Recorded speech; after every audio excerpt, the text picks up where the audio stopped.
All right, guys. Shawn McAnalley here with Dr. Bill McAnalley, the expert on apoptosis. Guys, we're going to talk to you about something today that's extremely important.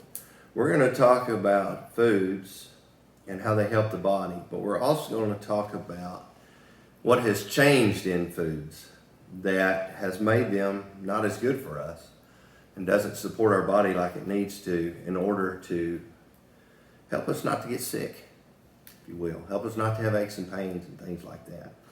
And there's many studies out there that Dr. Bill has read, studied, and looked at that discuss this, and it's finally becoming an aha moment to people out in the world. Some people want to deny it, of course. Some people would be against it, of course, but it's true. And the truth is that foods in their natural state, of course, are better for us than ones that have been modified. And not everything needs to taste sweet. This reminds me of a kid movie I saw not too long ago. It's copyrighted, of course, so I take no credit for it. But it was called Inside Out. And basically it was a cartoon based off of the brain of a person as they were growing. And the whole meaning of that story is joy is one of your emotions, and sadness, and you have fear, and you have all these. Well, all these emotions were a character in this movie. Well, in this movie, they thought that joy is what everybody needed all the time. But that's not the case. They find out later in the movie that you got to have a little bit of sadness every now and then and a little bit of another emotion so that you can really appreciate joy when it's there. Same thing with this. You can't always try and make food taste sweet because sometimes it's the bitter part, the part that's not fun, that helps you out in the end. And that's why I thought about that movie, because it's the same type of situation. But anyways, Dr. Bill's going to talk to us about foods and what has happened to them and why they're not as beneficial to us in the newer states as they once were. Dr. Bill? Thank you, Shawn.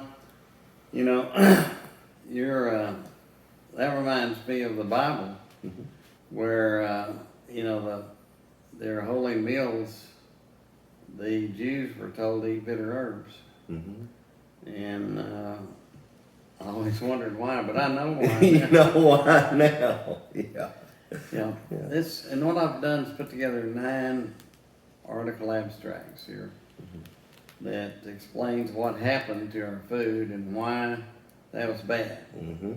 The first one was written 21 years ago, and all of these are done by major medical institutes, major medical centers. But what the first one says is that we now know that the bitter phytosterols and polyphenols were turning on these pathways we talked about earlier, apoptosis pathways. And that's why we need the bitter. But unfortunately, we have been taking the bitter out. And they've been doing it now for 40 years or longer. And they do it by selective process, like you find the sweetest orange and you graft that. Then the next time you find another sweeter one. And so oranges are much, much sweeter than they used to be naturally. And that's what we've done. And now we know that sweet sugar promotes inflammation. And inflammation causes virtually every disease. Right. So what we've done to our food is we've made it more prone to promote diseases. And so there's so much science coming out. The second article I have is done by MD Anderson, where they say the problem with radiation and chemotherapy is when you first start it works good.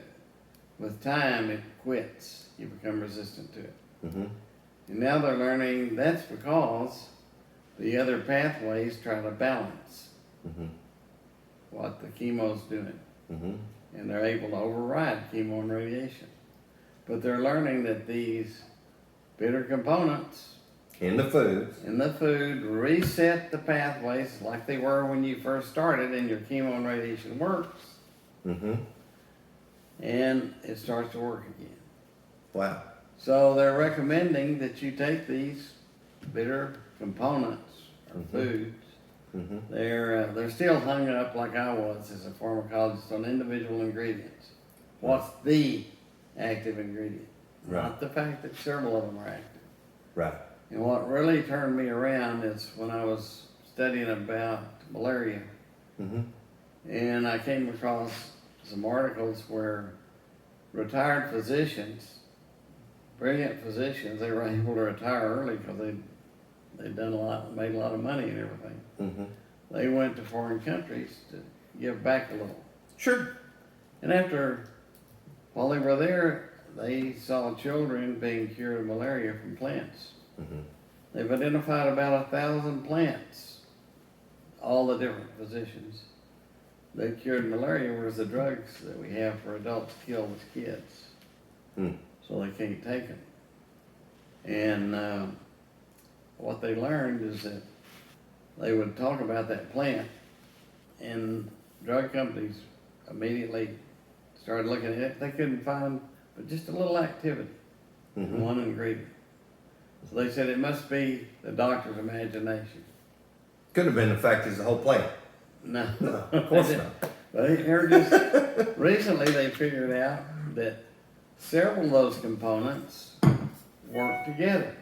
In fact, what's called synergistic. Mm-hmm. So this one might have 5%, this one might have 7%, Mm-hmm. but together they're 80%. Mhm. And then another one makes it effective. Mm-hmm. So God made our food with a lot of ingredients Mm-hmm. to work on the pathways that He put in our cells, Mm-hmm. not for drugs. Mm-hmm. Those pathways were not put there for drugs. Right. And, I finally realized that. And that's why we're making bitter foods from 26 different countries available Mm-hmm. around the world. But then the next one comes from, I don't know, maybe, here they're talking about, this is Mayo Clinic, Mm-hmm. pretty good Heard of place, them? Yeah. saying that a lot of the herbs are the best thing you can take for pain. Mm-hmm. And they're saying doctors need to learn about them so they can advise their patients. But having taught the medical school, and we don't teach it. Mm-hmm. We teach drugs. Mm-hmm. And we don't teach doctors very much. Mm-hmm. Not like we do physician's assistants or nurse practitioners. Mm-hmm. And the reason I was given is that 40% of the pharmacy graduates work for drug companies as detail people. Mm-hmm. And I noticed they usually get the good-looking girls. Because they get into offices a lot easier. Yeah. Yeah. In fact, I could tell at the medical school when I saw one come in dressed like Miss Hollywood, looking like her. I said, "But who do you work for? Which company?" Kind of knew that was the strategy, huh? Yeah, and she was coming to sell us one of their new drugs. Mm-hmm. But the idea is the doctors will get the latest information Mhm. from a professional Right. that knows all about it, which is a good idea. Sure. But they don't learn anything about food supplements Right. What else is out there? and what else is out there. Yeah. And here, that's what they're pointing out here. All these groups, nearly everybody, it seems like, involved in Mayo Clinic is saying we need to learn about these because patients are learning on their own, coming in and they saying, "Wow, what are you doing? Well, I didn't see your blood chemistry looks so good." Yeah. And a lot of times they won't tell them. Mm-hmm. But, having worked in both areas, foods can do things drugs can't do. Yeah. So there's a lot of, there's 9 more articles here, or 9 total. And, we'll post these. But the point they're making is that foods, bitter food ingredients, activate these pathways. And we have taken That out of that foods. out of our food. So we've had to go to countries where they haven't taken it out, Mm-hmm. freeze dry, bring it back, Mm-hmm. and what's interesting is other countries are realizing this because they can't afford some of our drugs that cost $60,000 a shot. Mm-hmm. So, you know, they're looking back at herbs and they're finding some of them, there are hundreds of articles now on these bitter plants from other countries. And now that we have discovered these pathways, they can test and see which pathways it works on. And these old herbs that they thought worked, they know work. That's right. What used to be maybe called a wives' tale was actually the truth. That's right. Yeah, no, I know what you mean, Dr. Bill. Dr. Bill, thank you for that. Guys, we're going to come back to this. We're going to revisit this another time because it's so important and there's so much to try and learn. And you can't, I mean, Dr. Bill studies this from sun up to sundown, minus a little bit of time with his wife, a little bit of time with us, a little bit of time with his sweet little dog, and then he likes to go outside and walk around his pool. But other than that, he studies this. So it's impossible for us to tell you this in 10 or 15 minutes. But it's so important to know that these foods are what can really keep us healthy and help us to live our best life. But you got to have the right foods. And the foods, how they were initially, were already set up to take care of it. Like the sugar in the food may cause inflammation, like Dr. Bill said, but it was perfectly balanced with the bitters and the fibers and everything else that's in there to prevent that from happening. It gives you just the right amount of sugar to do what the sugar does for you. It gives you just the right amount of bitter to do what the bitter does for you. And when we modify these foods like we do to make them taste good and so sweet, then we start seeing problems. It's kind of funny how that happens, isn't it? It's kind of weird when you think about it, but think outside the box. You got to start thinking differently. I hope it made sense to you what I said at the beginning, because like you got to have the sweet and you got to have the bitter. Just like in order to appreciate joy, you got to experience a little sadness every now and then. That's just how life works. Same thing with our food. Not everybody likes bitter. You know, I don't mind it sometimes.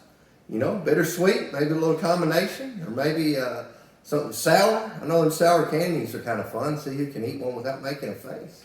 But anyway, guys, think about this. We'll be back at you with this same topic another time. Have a good day.